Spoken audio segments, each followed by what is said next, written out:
Good morning, everybody. My name is Amanis. Over here is Sam, Edgar, and Bernadette. We are the Mo inventors. We're going to give you our expert analysis on the leaps of innovation, starting dating back from post-industrial revolution into present. Bernadette is going to take us out with age of communication. Thanks, Amanis. So it's 18th century now, and different technologies are introduced into the world. So today, we brought a new technology, new idea, very modernized. And trust me, it's going to change our communication history, and it's going to change our lifestyle too. So one of our smart guys, Samuel Morse, invented telegraph. So the purpose of telegraph is to transmit a message along a longer distance over a wire laid between stations. It might be different state, it might be different country. You see, we are going to connect the world. So to make it work, we use codes which are dot and dash, which assign the letter of English alphabet. So in that way, we can send and receive a message instantly. All we are asking you to sit down on the chair and just click the button. You see? You don't have to wait that long. You don't have to wait a week, a month to send and receive a message. You don't have to wait that much to know about your country war condition, who won, who fought, to know about your current market value or your exchange rate, or about your politics. Didn't you tired of sending your bird, tying your important message on her leg, expecting that she's giving to the right person? She might give it to your enemy, and don't transfer it. And didn't you tired of sending your man across a country with your important message walking on his barefoot? He might get sick, or he might be lost in the middle of nowhere. Today will be your last day to use a semaphore, or communicating using semaphore.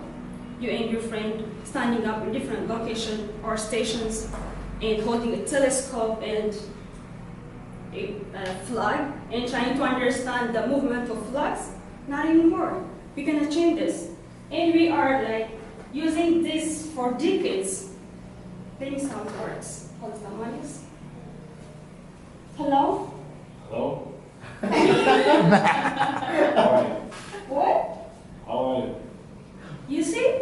We're gonna change this. This is the purpose of telegraph. We're gonna change our old version communication style to regular, reliable, and long distance. We're not just sending a message. We're gonna wire our money across the country. This is the purpose of telegraph. If you save your time, if you save your energy, you're gonna save your money. And that changes everything.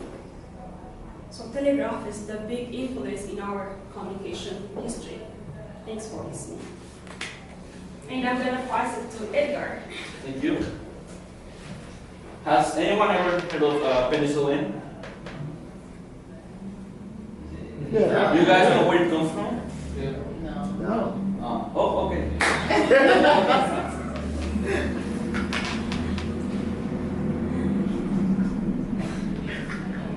Penicillin was made for Alexander Fleming in 1928, and he came back for a trip, for a holiday, and he saw on a dishes where he had bacteria. He saw something just like this, and he realized when he was going to throw it to the garbage that the bacteria was dying, that something was killing the bacteria. Then he was doing research, well, not research, but he found out that the thing that was killing the bacteria was called penicillin.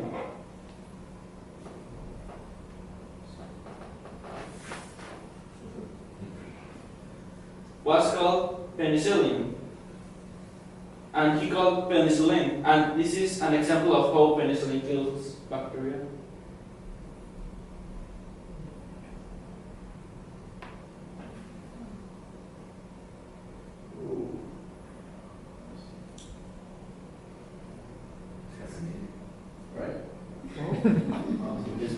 So he knew penicillin would kill bacteria and sickness, but it wasn't massive produced until the World War II in 1945, when penicillin was produced to help the allies of the U.S. Army.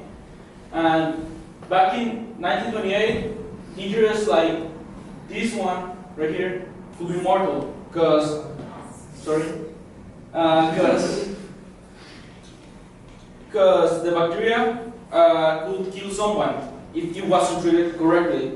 And as the penicillin was killing the bacteria, so can catalog in his consumption stage be placed in an injury, and the injury can be healed? So can you or we have to? Okay, so this is a resume. I'm just going to explain what I left. So if you have an injury and you put a catalog, just like when you buy it from the store, like this, it will not help you. It needs to be with mold, like in his moldy stage. That's the only way the penicillin can be effective in your blood. Now I can go with space exploration with. Thank you, Edgar.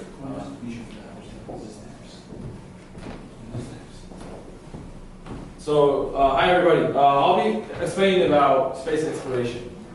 So, space exploration. Have you all like wondered and seen the sky at night, the beautiful sky, a lot of stars, and like wondered how if we like us, one of us, or like all of us, can go up there and explore about it. So, space exploration back to date from 1945. Since the start of the Cold War, and I'm going to explain about it, brief history, and how it starts.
Awesome. Sorry about the technical difficulties. So, I'm going to start explaining from how this is the 60 years of space travel and starting from now. So, would you wonder if all of like how we started to explore space? If one of us can go out there, the beautiful sky. Have you ever like wondered or like thought about going all the way up there, trying to find out everything? So, I'm going to give you how it started. It started back in 1945. 1945, after the end of World War II, the Cold War came after, and the space race was the major battleground between the USA and USSR, called the Soviet Union. So, the basic theory of sending a vehicle to the space came from the V-2 rocket module from Nazi Germany. Now, 1942. Nazi Germany created V-2 rockets to bomb Allied positions, and after 1945, when Nazi Germany was defeated, most of the scientists, the German scientists, were captured by the Soviet Union, and some by Americans as well. And then what happened was, they took them to their labs. For example, the Soviet Union took them to the CCCP, Soviet Space Program, and they started to make rockets, spacecraft, sending them. And there was like a battle between Americans and Soviets. So V-2 rockets were like the base concept of sending vehicles all the way to the sky. And it was going to change our life. So, after 1945, Sputnik 1, this happened in 1957. It was the first unmanned spacecraft that was sent from the Soviet space program, and it was from the Soviet Union. And they managed to stay. And also, the first rare person to orbit the Earth was Yuri Gagarin. He was a lieutenant, and he made it. He was the first ever mankind. It was in 1961. And also, not just this, the Soviet space program was also sent the first lady Her name is Valentina Tereshkova, to ever orbit the Earth. The Soviet space program was not only this, but they were very successful people. They managed to make the first space station, and the first ever person to do a spacewalk was the Soviet. He was a cosmonaut. The Soviets also managed to do their first space rover. You might be thinking, what happened to the Americans? Christopher. You might be thinking about that, right? Or Anna. We were in the back seat for most of the time, but not until 1969. 1969, the famous moon landing happened. And after that, the tide changed. NASA was able to send several Apollo programs, and Apollo 11 was one of them. Neil Armstrong, the giant leap. After Apollo programs, in 1983, NASA started this space shuttle program, which managed to send Discovery, Atlantis, and different spacecrafts onto the universe. So one of them is Discovery. Discovery managed to go back and forth 4 times. It was used for missions to discover the universe. It was used for resupplying cosmonauts, astronauts in the space. And also, Discovery is now retired, and it's available for tourists to see it in the Air and Space Museum in Virginia. I saw it personally. It was really, really cool. It was decontaminated, and it was one of the most successful NASA programs. International Space Station. This is a space station. It's like a lab, like this. It's like a lab where cosmonauts and astronauts from different countries, like from rivals, Russia, America, Japan, are able to come together here, gather information, weather analysis, different things. So it's like a lab in the sky. It's so huge, so big, it's able to contain different species, and like Discovery came to this International Space Station 4 times. GPS. For those of you who drive Uber or Lyft, this is one of the ways, one of the effects of space exploration. GPS. We have 24 GPS satellites, and that's circling the Earth twice per day. And thanks to that, we're able to go anywhere we are right now. Without GPS, just think about it. How would we manage to go from place to place? Telecommunication satellites. These satellites are able for us to watch channels. For example, the Olympics in China, 4.5 billion people watched the sports in one day. How? Thanks to this telecommunication satellites. They're able to send responders, we're able to do like channels and stuff, thanks to this telecommunication satellites. Not just this, the space satellite, there's the spy satellites. These are used for military. For example, the first Gulf War, 1988, the United States Army was able to use this. They were able to see the formation of the Iraqi army. Now, warfare, like the modern warfare system, changed. The former warfare was like you have to go to the hill, use a binocular, and see it. We don't have to anymore. You can just detect anybody, and they are the closest satellite that revolve around the Earth. So to finish it, future space. We are now more closer to have National Space Society. We are now more closer to have to go to Mars. We're discovering possibly taking humans to other planets. That's how close we are. That's all invest in discovery. Because discovery makes us know more. The more we know, the more empowered we are. The more empowered we are, the bigger effect we're going to have in mankind's history. That's all discover, people. Let's all invest in space exploration. Because it has changed our lives. Thank you for listening to me. Now I'm going to pass out to Tam, who's going to give you his expert analysis on the age of internet. Tam. All right, thanks, Manis. So my name is Tam, like you said, and I'm going to do the information age. So real quick. So the information age, digital age, computer age, or new media age. You can call it any one of those names, but it's happening right now. For today, I'm going to be talking about a major invention in the information age that changed our lives forever. The internet was and still is the most revolutionary invention known to date. So in this next image that's going to come up, it's going to show a visualization of the various paths that data travels through the internet. So if it's coming up real soon, you'll see that right here, if you look closely, you can see that there are fractals. I know it's a little hard to see, but if you look closely, there's fractals. And it's a little interesting because we all know what fractals are, and we all know the importance of fractals. So that's that right there. Give me a second to look at it. So the internet first started out in the late 1960s as a prototype known as ARPANET. the Advanced Research Project Agency Network, and that was funded by the United States Department of Defense.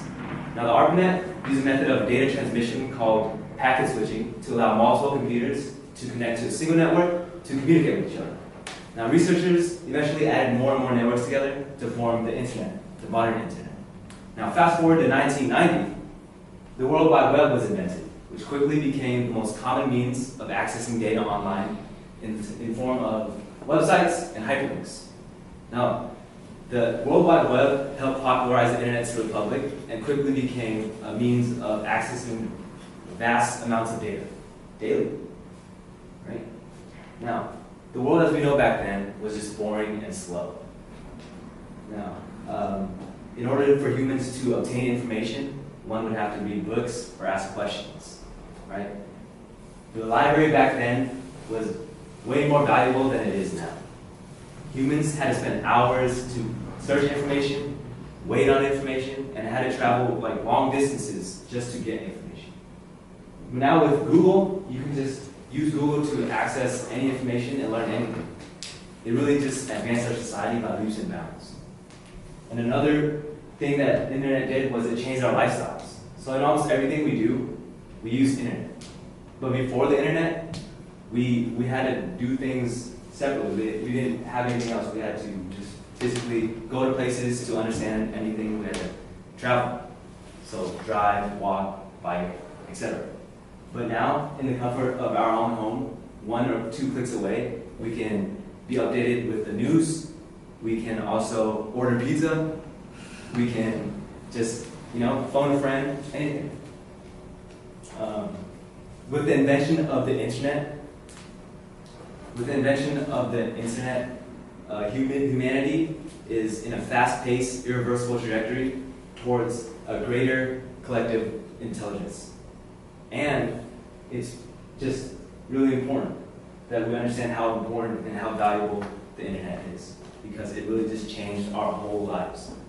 And with that, I conclude that, in conclusion, the internet is the most revolutionary invention known to man. So we appreciate any questions.